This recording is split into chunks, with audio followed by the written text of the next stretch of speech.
What's happening, guys? This is House Cat MMA, and I got myself a house cat right here, and I can see in his eyes that he's getting ready to be an asshole.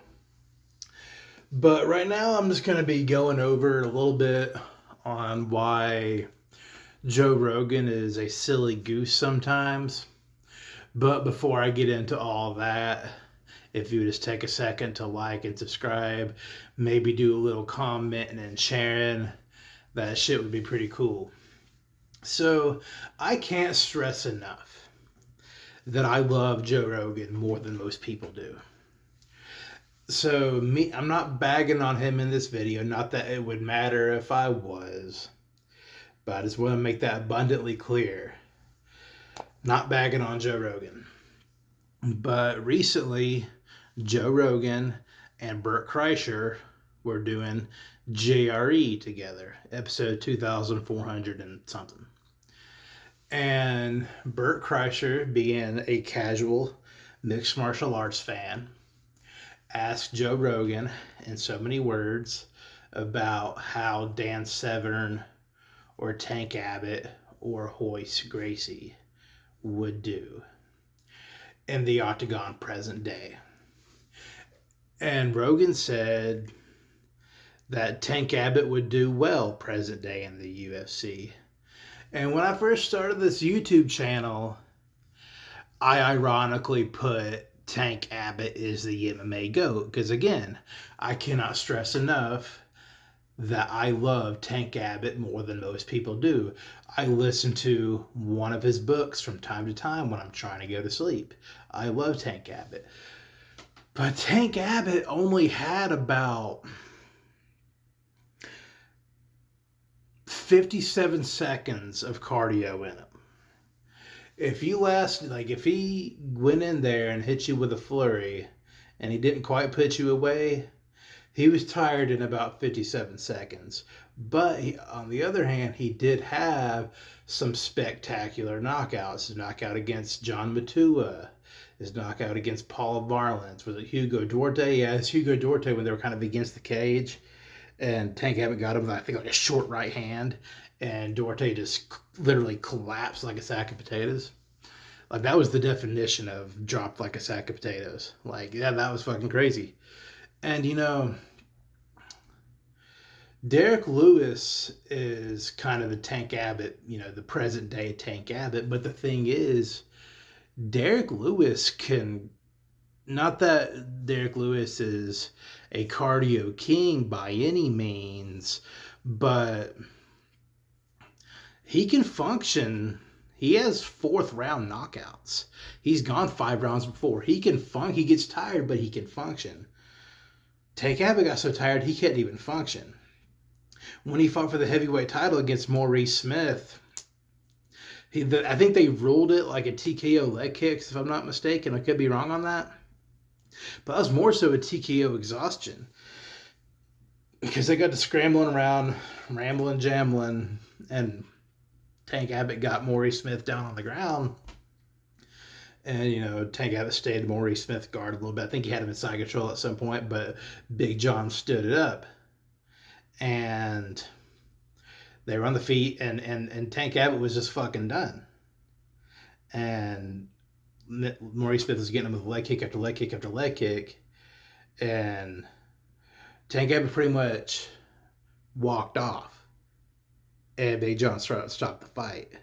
So now, did he have the power to put away present day heavyweights? Of course he does. Of course he did, rather. But I don't. And at face value, Tank Abbott had a good skill set. He wrestled in college.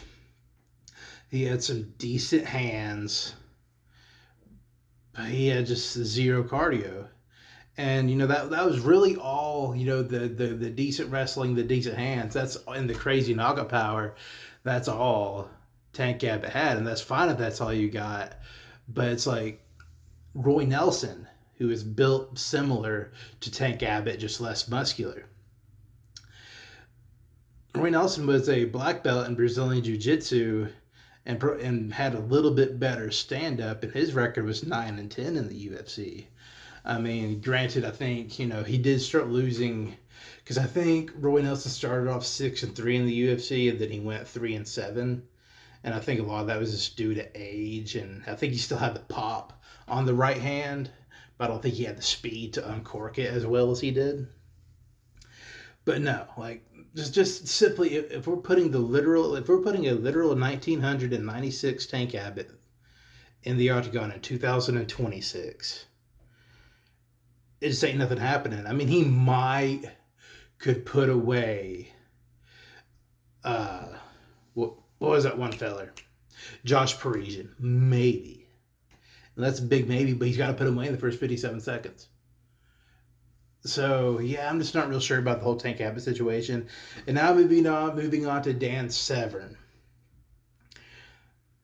Dan Severn, of course, ended up with an MMA record of 101 wins, 19 losses, and 7 draws.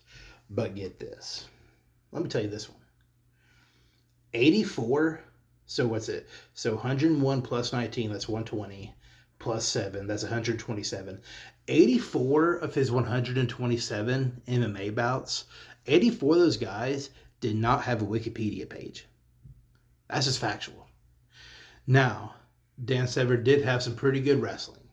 He did. I will not take that away from Dan Severn. But that was a classic case of that's all he had. Dan Severn didn't have no kind of hands. I mean, you put Dan Severn, what? I think Dan Severn was born in 1958. So you put a 1996, a 38-year-old, 1996 Dan Severn in there against a present-day 44-year-old Ben Rothwell. Ben Rothwell would have him in a fucking 10-finger choke in 12 seconds. Like, I don't think... Because Dan Severn had great wrestling, but he didn't necessarily have good MMA wrestling. And there's a difference. I mean, ask Phil Davis when he fought Rashad Evans. Phil Davis has excellent wrestling credentials, and Rashad Evans has so-so. But Rashad Evans out-wrestled the fuck out of Phil Davis. Just MMA wrestling, ask GSP. I don't necessarily know what the difference is, but there's a fucking difference. There's a reason why every wrestler doesn't go into the UFC and wreck shop. It's kind of like what Chael Sonnen said probably a year ago. Was it Chael Sonnen who said that? Yeah, it's Chael Sonnen.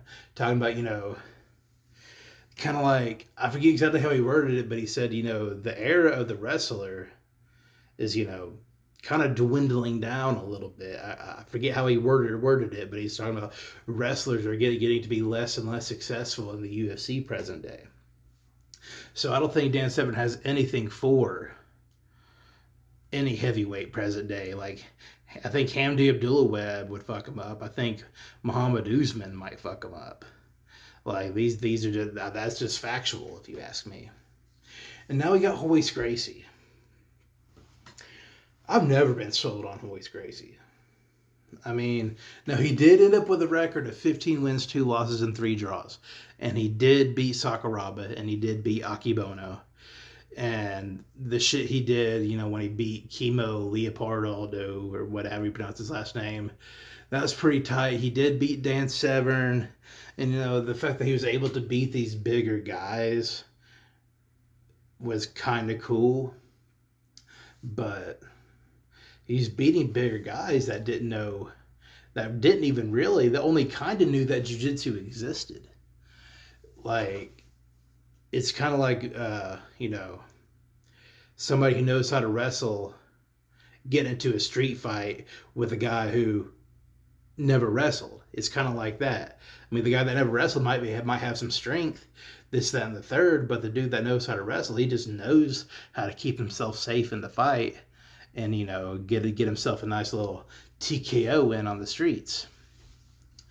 So I don't think, because I think Nicholas Dalby would bitch slap the shit out of Royce Gracie. I think Michael Chiesa would break him in half. If we're going to throw it back to like the 2010s, I mean, I don't think Royce Gracie's jiu-jitsu had shit on Damian Maia's. So no, I don't think any of those three guys got shit for anybody present day in the UFC. I just don't think. I could be wrong, but I don't think so. Now, if you want to talk about guys who might have had some shit for some, like guys in the 90s who might have something for somebody in the UFC present day, I mean, maybe Mark Coleman. Mark Coleman, there were that steroid Mark Coleman, like when he was on his like when he was winning like his first 6 fights in the UFC. That was pretty fun. He probably would have done well. Mark Kerr pre Igor Vovchanchyn loss, maybe.